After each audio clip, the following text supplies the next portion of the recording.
Hi everyone, welcome back to Green Disruptor Scaling the Future. I had the random idea before I recorded this intro that maybe we should start calling listeners of this podcast greenies or greeners. Greenies I know sounds like you're inexperienced and that's totally not what we're going for, but I really liked the sound of it. So if you have an opinion, let me know. Anyway, this is the business podcast where we spotlight companies driving real-world environmental progress through profitable innovation.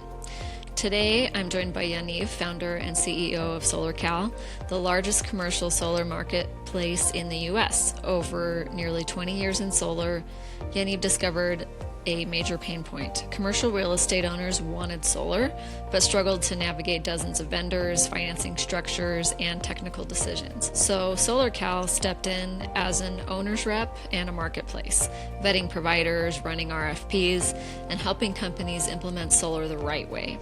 Today, SolarCal works with major private equity firms, publicly traded real estate groups, and large enterprises, helping them improve asset value while reducing energy costs. Powered by technology that automates matching, bidding, and procurement. Now, this conversation will talk about the evolution of SolarCal from consulting into a full marketplace platform, what's happening in commercial solar demand today, and how brand credibility is built in a long sales cycle industry. Now, let's dive in. Hi, Yaniv. Thanks for joining us on Green Disruptors today. Hey, Megan, thanks for having me. Yeah, my pleasure. So let's kind of get a sense of who you are first. So tell us where you are in the world at the moment. Currently in North New Jersey, which is counts as one of New York City suburbs. So I I was there for agree. a while. I did the route of finding my wife, getting married, having kids in New York, moved to New Jersey, I want to say 3 years ago. My personal background has been a lot around solar energy, my entire career mostly, almost 20 years. Initially as an engineer, then I came to the US, I did my master's here, switched to the business side, work for a couple of solar developers. What that means is going after large real estate owners and telling them solar is a great idea, and then doing all the installation and financing of those projects. And about 9 years ago, started my own shop, SolarCal, about helping commercial real estate owners do solar in a better way versus trying to navigate so many different vendors out there. Okay, so you sort of answered the question already, but was that like the unique angle that you saw a problem in that made you want to start SolarCal? Like there's just too many steps and it's too hard for people to get a project going? Yeah, that haven't changed over time. I think solar is still have a very entrepreneurial spirit into it, and it's a very fragmented market. So you have, if you want to do solar on your commercial building, not only you have a lot of different solar companies to choose from, you also have a lot of different structures to choose from. You want to own it? Do you want to lease your roof? Do you want to sell power to your tenants? Do you want to keep the power? And because it's not something that real estate companies have to do, they were just Right. punted because I don't want to deal with this. I still want to make money out of my real estate. So being on the solo developer side, I noticed that pain point that no one was helping them. No one was trying to help them navigate the process. I was just another vendor coming with a lot of promises how it's great. And solar is great. It's the lowest cost of energy. The value proposition is amazing. It's 3 or 4 year payback. So there's no reason not to do it, besides the fact that they were speaking to me and three other like me with very different stories. Here's how you navigate the federal tax incentives. Here's the local incentives, and so they just decided not to do it. So what I did, I went to a couple to say, look, how about I be your owner's rep? Let me help you. And they're like, where do I sign? And I'm like, okay, I must be onto Mm, something. And this is kind of how the company started around figuring out how to help them, which was very complicated for me too. Switching sides from a yeah. developer to being a buyer, even that was complicated. I couldn't speak the language of the developers. How do I know which company is best? How do I vet those companies? What's the right decisions? How do you create apples to apples comparison between those projects? So that was kind of the evolution of the company, but that was kind of what led me to start the company from the get go. Okay, so at the beginning you step in and you're basically representing them to help them make the smartest decision and not get ripped off, all that. So how has it evolved since then? Like what's your bread and butter offer now? So that was the beginning, as you said, like helping a couple of owners, trying to figure out what to do and running a process for them and getting, 3 or 4 bids, trying to compare those. Now, 9 years later, very different place than we were a while ago. We're now the largest marketplace in the US for commercial real estate. So we're now focusing solely on large private equities who own real estate, banks who own real estate, publicly traded real estate companies. So our clients would be companies that own tens, if not hundreds, of commercial and industrial properties because we don't want to do it one at a time. We want to do it kind of in bulks. And on the other Right. side, we built a marketplace of close to 200 of solar providers and a platform that automatically creates the bids. It took us a very long time to perfect how to run a process. What do you compare? There's a difference. Different structures create different type of RFPs, which create different universe of vendors who want to go after those RFPs. So the matching process. If you think about like an Uber, the idea of connecting drivers and passengers is very easy, but how do you make sure the right driver is waiting for the right passenger at the right time? Kind of the same thing for us. How do you do this matching? It took us a very long time to figure out, and now we have the platform that we keep iterating on and gets better and better all the time. So the main bulk of your service sounds like it's just a technology platform. Is that correct? Yeah, we see ourselves as a tech-enabled services company. I think from the client-facing, we are more of a services company. The Hmm. same as like Amazon would be a retailer, but on the back end, they're a tech company. So we are the same way. From the client interface, they're more getting like a consultant, like a service. But on the back end, everything is powered by technology. How do you do the matching? How do you do the RFPs? How do you do the comparison between the different variables? All of that has been automated. Nice. So tell, I'd like to understand, like, if you're going after these companies that own so much real estate, like, how are you specifically finding and connecting with the right people? So And that how has that was process changed, I guess? Yeah, I think initially it was very hard because the real estate community is it's a closed community. That's Hmm. you have to kind of penetrate. They want to see what others are doing. So getting the first one was very challenging, and also executing well because they're also Right. comparing notes between them. So we kind of took the bottom up approach. We first worked with like the very smaller ones. We grew to the bigger ones, and some of the smaller ones had partnership with larger real estate companies, so they heard from them. We're doing a good job. So a lot of kind of word of mouth let us grow, just keeping our heads down and executing really well. Yeah. And now that we are the largest one, it kind of comes some kind of literally inbound, and then some just because we say, hey, we're working with your five peers, why not work with us? And they will say great Right. things about Right. us. And I think it also creates in the business world what we call like a moat, like a barriers to entry. Like others are trying to compete with us or copy us. It will be very, very challenging because how do you get kind of the first one and it's already we have such a big market share, and we're doing a great job. So we have close to 100% retention in all of our clients, which is great. Wow. That is amazing. Yeah, I mean, I loved what you said. They're like, where do I sign? yeah. Is it, has that changed at all? Like in the last year, like are people still eager for these solutions? Like what's that sales cycle like now for you? Once we shifted from like the smaller accounts to larger account, regardless, the sales cycle went longer, more Hmm. stakeholders. There's a different way to sell to enterprise versus to small businesses. So that just by itself created a longer sales cycle. Obviously, in the last kind of 4 to 5 months, when administration changed, a lot of pressure was put on solar. It just created a lot of time for us to spend on education because the value prop is still there. There's no, solar is still good. They're trying Right. to talk about the Despite incentive. despite what they say.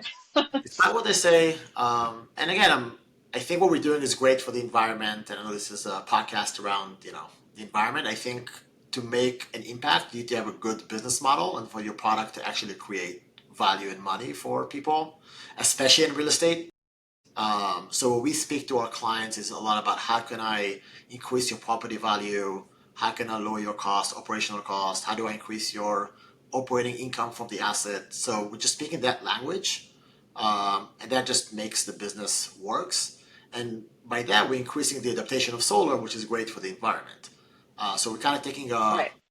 economics Well, I first mean, approach, and that helps that's us. kind of the whole point of the podcast. Like at the end of the day, this is a business podcast. So if you're in the business of and your product or your service has a positive environmental impact, if your business does well, guess what? You just greatly impacted the environment. And we didn't have to have any conversations about morals or values or anything. It's just like this makes business sense.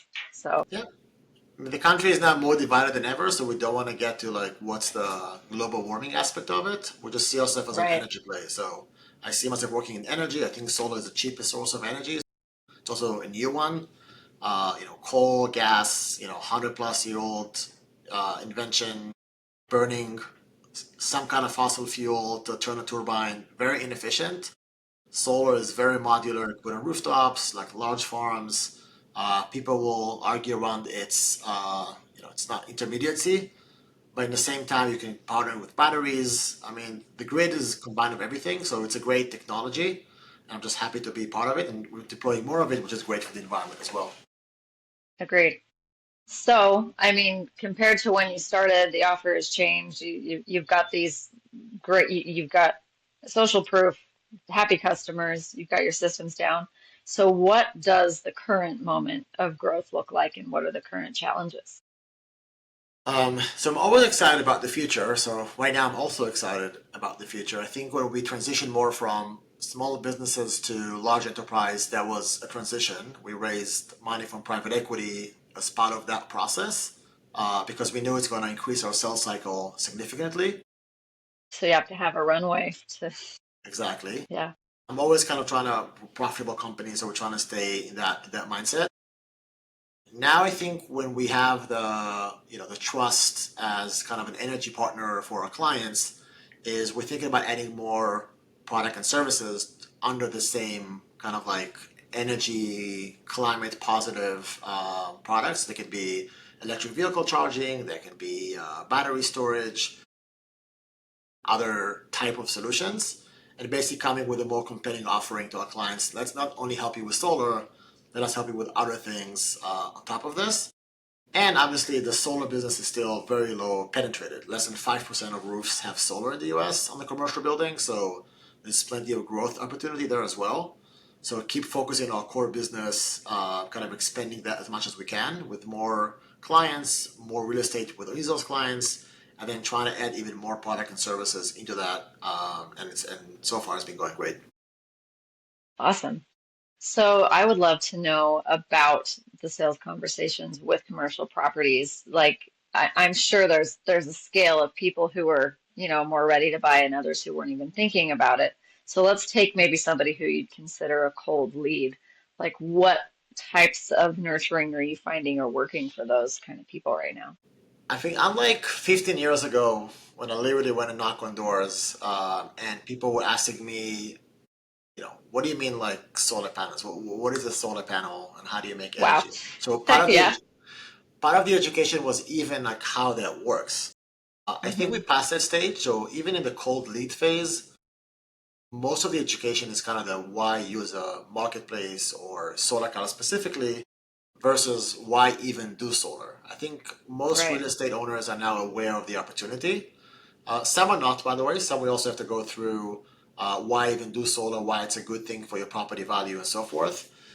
So the education always divided into that plus the why, like why solar cal, kind of on the nurturing process. And I think on the why solar, it literally speaks for itself. I think there's a lot of concerns these days about the uncertainty on the federal level, Yeah. which creates a slowdown. You do see the impact already. And also on our existing projects, a lot of the solar financiers are concerned because they don't know uncertainty is just bad for business in general. And then the why solar kind of thing, just again, going on the social proof referrals, we're rarely going after cold leads because most of the stuff come from our existing clients, from some of we do a lot of good job on marketing or brand awareness, conferences, going to places. Just our brand is very well recognized in the real estate space, which we worked very hard to get to that stage, but now we are cashing in on that investment. I would love to zone in on that branding piece. Maybe for a company who is newer and still trying to figure that out, what what are a couple lessons you've learned along the way as far as establishing a solid brand? And I think just like good product and service, that's the longest way to build a brand. because a lot of great product and services die because they have bad marketing or lack of awareness. So that's something, but in the long run, it's really solid foundation because that client referrals, word of mouth is always the best way, especially in the enterprise level. And again, I'm talking about kind of selling to large accounts. I'm not sure about kind of B2C. It's not kind of my world. Um, so most of our marketing would be around again, kind of newsletters, providing information, doing webinars, just being kind of a thought leader in that space. And then a lot of sales enablement to our salespeople, materials and case studies. Again, we're just trying to really instill because we're very proud of what we do, but how do you Yeah. translate that into to the world? And we try not to spend too much money on marketing, like everyone else, I would guess. So Yeah. just trying to again kind of create the social proof, kind of be proud of what you do, and trying to market that through kind of low cost channels like newsletters or social or webinars. Yeah. I'm curious, have you guys, do you run ads at all? We always experiment with different platforms to run ads. Even though theoretically those could be the easiest one to measure ROI, we find it very hard to measure ROI, especially in the long sales cycle. Because if you have Mm, a long sales cycle, there's different, eventually, there's like a year of sales cycle, dozens of touch points. How do you attribute value to each of them? It's something that we don't know exactly what to do, so we just we just do all of it. Because that's kind of the best way to try. Again, assuming it's not too expensive. We try to put some science behind it, obviously, in terms of like yeah. what to put more efforts on.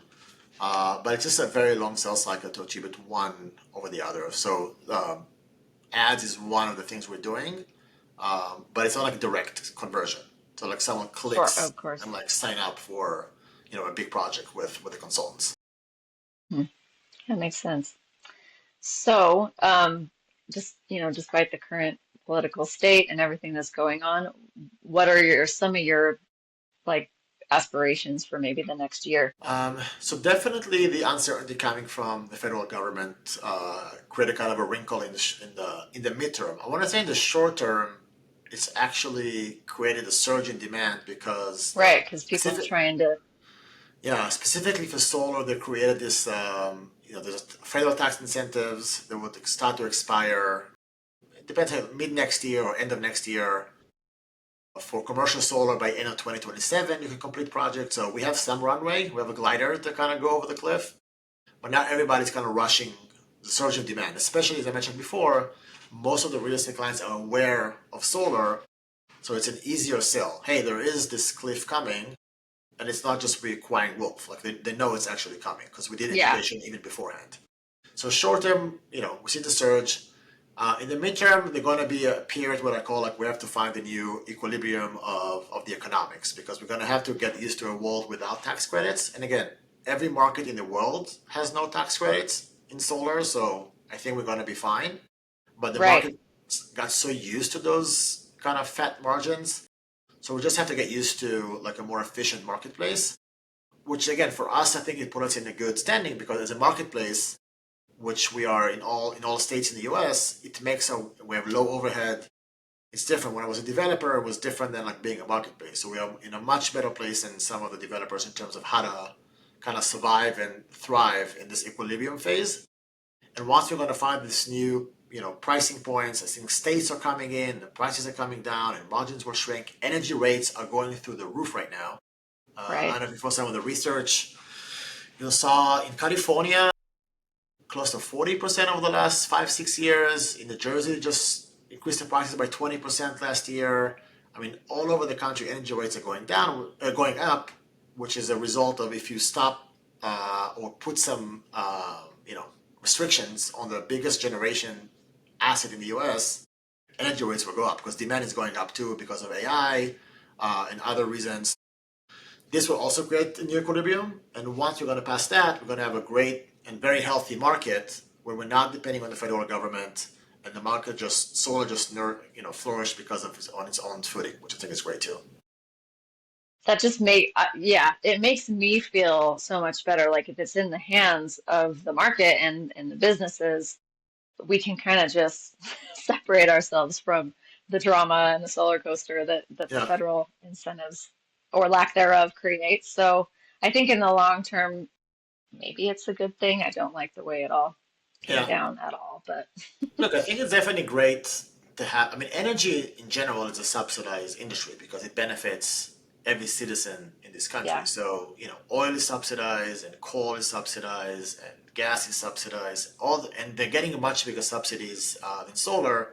I think the fossil fuel industry did a much better job lobbying and creating a yeah, narrative that renewables is a subsidized industry.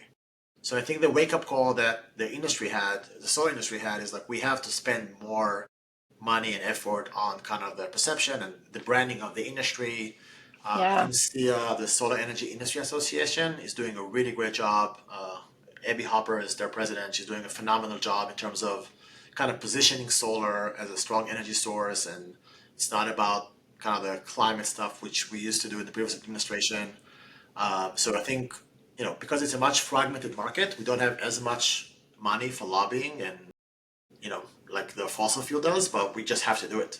We just have to do it. We have to put efforts. Our company, I had never done this before, but now, talking to senators and doing some lobbying and phone calls and going to DC, now everybody has to chip in and not wait for the final moment where something is about to happen. Do it, kind of year long, yeah. because it's part of what you have to do in the energy sector. That's probably not something you foresaw as Yeah, part of your job and your career. Like, how are you adjusting to that? yeah. I think for me it was a wake up call. Like there's a little bit of naiveness of, oh, if I just, if the business model works and the business is fine, the federal government will do the right thing.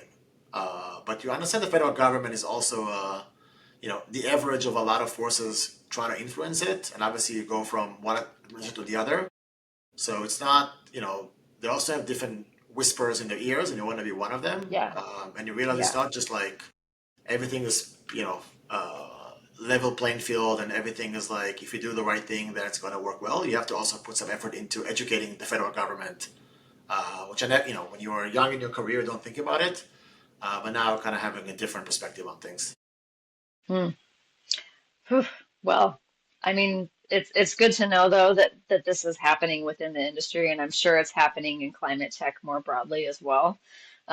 So good. So now I'm like, okay, how do I do my part as well? So, Yeah, um, which is part of the movement. I think the CI is doing. They're trying to educate all the companies. Hey, you have to put 1 or 2% of your revenue into this effort because we need help. Because of fossil yeah, fuel, they are spending 10 to 1 on lobbying.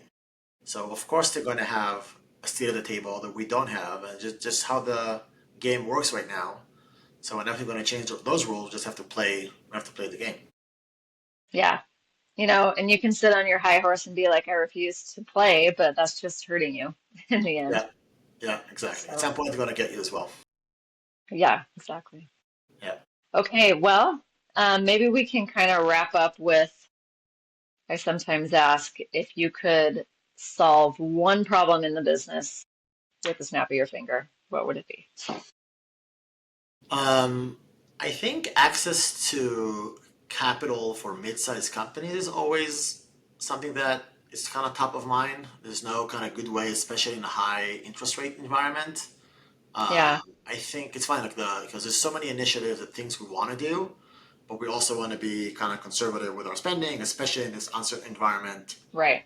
So Hmm. there's I just came off different one of our strategy meetings of the things we want to do, but we have to be very selective. So I kind of wish I can try all of it, because I think all of them would have some kind of great outcome, but we kind of have to be selective. So I think just how do you kind of access the capital in an easier way for, especially in the climate space. I think there was a lot of different grants that we got in the past. Those are completely drying out with the new administration. So there's not too much room for experimentation right now. Yeah. I've heard that it's harder to borrow like 2 million than it is to get 200 million. Exactly. That's a little mind-boggling. I only know the first part. I never tried to borrow 200 million. Me either. Yeah. Yeah, the second step of this sentence is when you owe the bank 2 million, you have a problem when you owe the bank 200 million, the bank has a problem. So it's, I Good kind of, point. again, I know the first part of this equation more than the other. Yeah. All right. Well, Yaniv, this is exciting to hear, and I think SolarCal is a good example of ways to just figure out, a segment that's being underserved and listen more deeply to what those pain points are, and then build your business around that and pivot as you need to. And so I'll be excited to hear kind of where you're at in the next year with, you know, Yeah, no, it's a very exciting time, and I think the solar coaster, as you mentioned before, is you have to have the stomach to do so, and for us who's doing it for a long time, it's just part of our journey. I don't know any other yeah, way. So, yeah, that makes sense. All right. Well, thanks for joining us today. And if people want to get in touch with you, what's the best way? we have on our website, kind of go www.solarcal with a K .com, and you can find us. Again, we have a lot of internship programs. I think we had over 50 interns over the years. I think it's a great service to, remember when I was after business school trying to get experience in renewables, it was impossible. So we're very happy to Yeah. just allow people to have some experience. So if you're looking for on the job side or just help with solar webinars and blog posts and content, we do a lot of that. So we're happy to provide it as a service. Okay. Awesome. All right. Well, thanks again. Thank you, Megan. Yep. Thank you, Yaniv, and thanks for tuning in, everybody, to Green Disruptors today. And thanks for the powerful insights into scaling solar adoption across commercial real estate. It's a perfect example of how economic value, tech enablement, and sustainability can align without ever needing to debate environmental ideology. If you enjoyed this episode, you know what to do. Follow, subscribe, share with a friend. And until next time, keep innovating with intention and driving meaningful change. This podcast is brought to you by Mountaintop Social Marketing, your growth partner for when you're ready to scale in clean tech.